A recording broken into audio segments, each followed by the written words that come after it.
We are now going to move to the next phase of the program, and that is to hear from Judge Jackson. So if we could set up the table.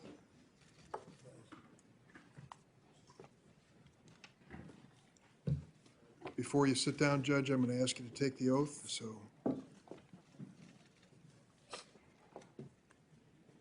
ready? Please raise your right hand. Do you affirm that the testimony you're about to give before the committee will be the truth, the whole truth, and nothing but the truth, so help you God? I do.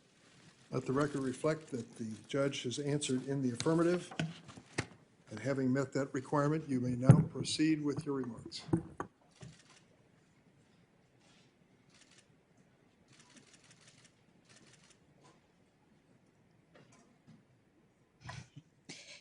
Chairman Durbin, Ranking Member Grassley, and distinguished members of the Judiciary Committee, thank you for convening this hearing and for considering my nomination as Associate Justice of the Supreme Court of the United States. I am humbled and honored to be here, and I am also truly grateful for the generous introductions that my former judicial colleague, Judge Tom Griffith, and my close friend, Professor Lisa Fairfax, have so graciously provided. I'm also very thankful for the confidence that President Biden has placed in me and for the kindness that he and the First Lady and the Vice President and the Second Gentleman have extended to me and my family. Today will be the fourth time that I've had the honor of appearing before this committee to be considered for confirmation. Over the past 3 weeks, I have also had the honor of meeting each member of this committee separately, and I've met with 45 senators in total.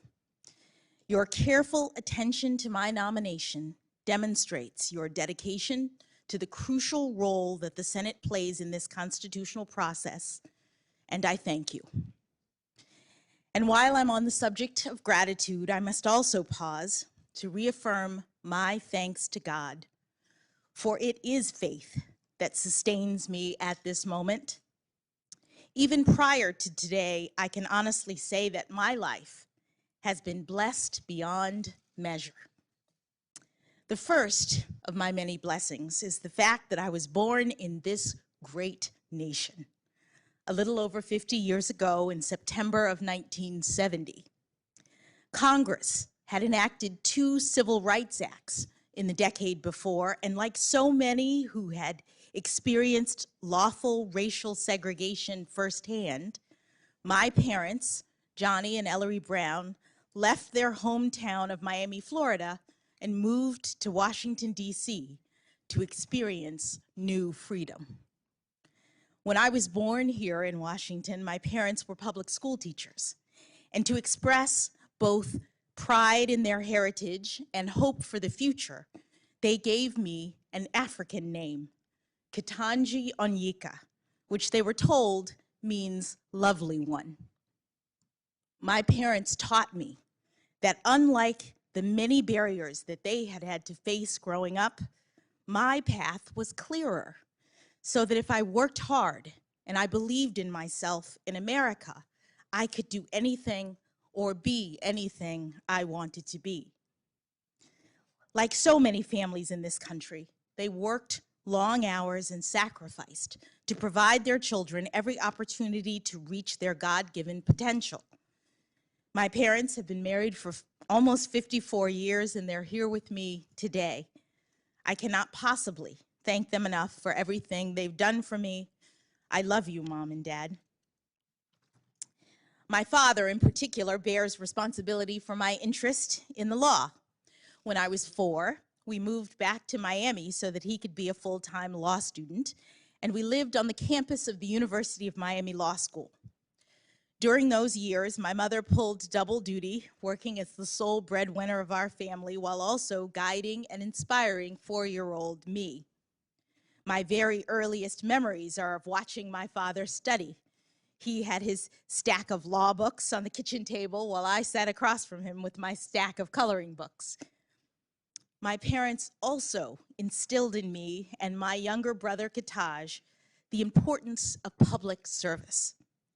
After graduating from Howard University, Ketanji started out as a police officer, following two of our uncles. After the September 11th attacks on our country, Ketanji volunteered for the Army and eventually became an infantry officer serving 2 tours of duty in the Middle East. Ketanji is here today providing his love and support as always. And speaking of unconditional love, I would like to introduce you to my husband of 25 years, Dr. Patrick Jackson. I have no doubt that without him by my side from the very beginning of this incredible professional journey, none of this would have been possible. We met in college more than 3 decades ago, and since then, he's been the best husband, father, and friend I could ever imagine. Patrick, I love you. William, Patrick's identical twin brother, is here as well, along with his wonderful wife, Dana. Also here from Park City, Utah, are Patrick's older brother, Gardy, and his wife, Natalie. And last, but certainly not least, my very dear in-laws, the matriarch and patriarch of the Jackson family, Pamela and Gardner Jackson, have traveled here from Boston to be with me today. I'm saving a special moment in this introduction for my daughters, Talia and Layla. Girls, I know it has not been easy as I've tried to navigate the challenges of juggling my career and motherhood. And I fully admit that I did not always get the balance right. But I hope that you've seen that with hard work, determination, and love, it can be done. I am so looking forward to seeing what each of you chooses to do with your amazing lives in this incredible country. I love you so much. There are so many others who are not here today, but whom I need to acknowledge. I have a large extended family on both sides. They are watching from Florida, North Carolina, New Jersey, Connecticut, New York, Massachusetts, Colorado, and beyond.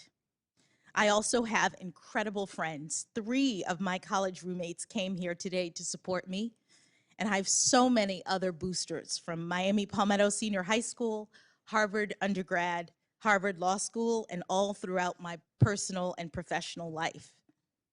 I've also had extraordinary mentors, like my high school debate coach, Fran Berger, may she rest in peace. She invested fully in me, including taking me to Harvard, the first I'd ever really thought of it, to enter a speech competition. Mrs. Berger believed in me, and in turn, I believed in myself. In the category of great mentors, it was also my great good fortune to have had the chance to clerk for 3 brilliant jurists, U.S. District Judge Patty Saris, U.S. Court of Appeals Judge Bruce Selya, and Supreme Court Justice Stephen Breyer. These extraordinary people were exceptional role models. Justice Breyer, in particular, not only gave me the greatest job that any young lawyer could ever hope to have, but he also exemplifies what it means to be a Supreme Court justice of the highest level of skill and integrity, civility, and grace. It is extremely humbling to be considered for Justice Breyer's seat, and I know that I could never fill his shoes. But if confirmed, I would hope to carry on his spirit. On the day of his Supreme Court nomination, Justice Breyer said, quote, "What is law supposed to do, seen as a whole? It is supposed to allow all people, to live together in a society where they have so many different views, so many different needs, to live together in a way that is more harmonious, that is better, so that they can work productively together." End quote. I could not have said it better myself. Members of this committee, If I am confirmed, I commit to you that I will work productively to support and defend the Constitution and this grand experiment of American democracy that has endured over these past 246 years. I have been a judge for nearly a decade now, and I take that responsibility and my duty to be independent very seriously. I decide cases from a neutral posture. I evaluate the facts, and I interpret and apply the law to the facts of the case before me without fear or favor, consistent with my judicial oath. I know that my role as a judge is a limited one, that the Constitution empowers me only to decide cases and controversies that are properly presented. And I know that my judicial role is further constrained by careful adherence to precedent. Now, in preparing for these hearings, you may have read some of my more than 570 written decisions, and you may have also noticed that my opinions tend to be on the long side. That is because I also believe in transparency, that people should know precisely what I think and the basis for my decision. And all of my professional experiences, including my work as a public defender and as a trial judge, have instilled in me the importance of having each litigant know that the judge in their case has heard them, whether or not their arguments prevail in court. During this hearing, I hope that you will see how much I love our country and the Constitution and the rights that make us free. I stand on the shoulders of so many who have come before me, including Judge Constance Baker Motley, who was the first African-American woman to be appointed to the federal bench and with whom I share a birthday. And like Judge Motley, I have dedicated my career to ensuring that the words engraved on the front of the Supreme Court building, "Equal justice under law," are a reality and not just an ideal.